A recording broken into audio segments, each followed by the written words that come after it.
সব কথা বলতে নেই। পরশ্রীর সৌন্দর্যের কথা আর অফিসের সঠিক মাইনের কথা নিজের বউকে বলতে নেই।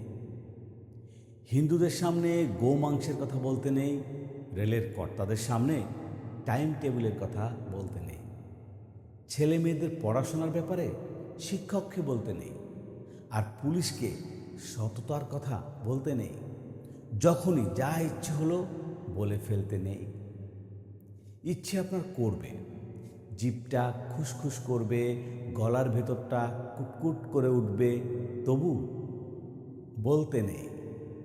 আপনি ভাববেন পরিকল্পনার পাঠশালায় সব শালাই ভাওতা মারছে। ভাবতে নিশ্চয়ই পারেন, কিন্তু বলতে নেই। আপনি ভাববেন হাসপাতাল, থানা, সরকারি দপ্তরগুলো ক্রমশ ফোড়ে আর দালালদের মৃগয়া ক্ষেত্র হয়ে উঠছে। ভাবতে সারাদিন ধরে পারেন, কিন্তু বলতে নেই। এমনি বাজারে ছেড়ে দিলে 20 টাকা রোজের মুটে গিরিও জুটত না যে বেটার, রাজনীতির সোনার কাঠির ছোঁয়ায় সে বেটা গাড়ি বাড়ি করে জনগণের মাথায় চড়ে ব্রেক ড্যান্স দিচ্ছে। সেসব ভেবে আপনি তেলে বেগুনে জ্বলে উঠতে পারেন, কিন্তু বলতে নেই।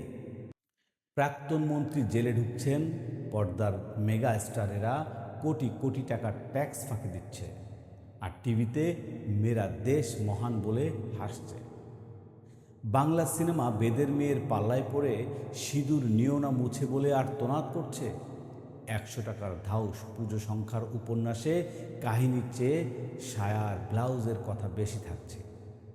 বুদ্ধিমান পরিচালক হাড় হাবাদের জীবন নিয়ে সিনেমা তৈরি করে ফরেনে পুরস্কার হাতাচ্ছেন, আর 5 তারা হোটেলে বসে ফুর্তি মারছেন।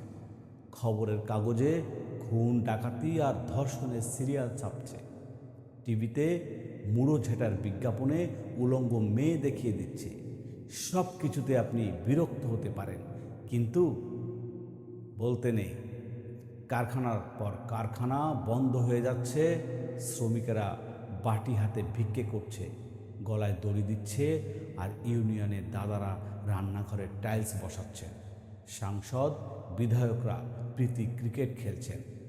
দেখে শুনে আপনার বাপের নাম খগেন হয়ে যেতে পারে, কিন্তু বলতে নেই।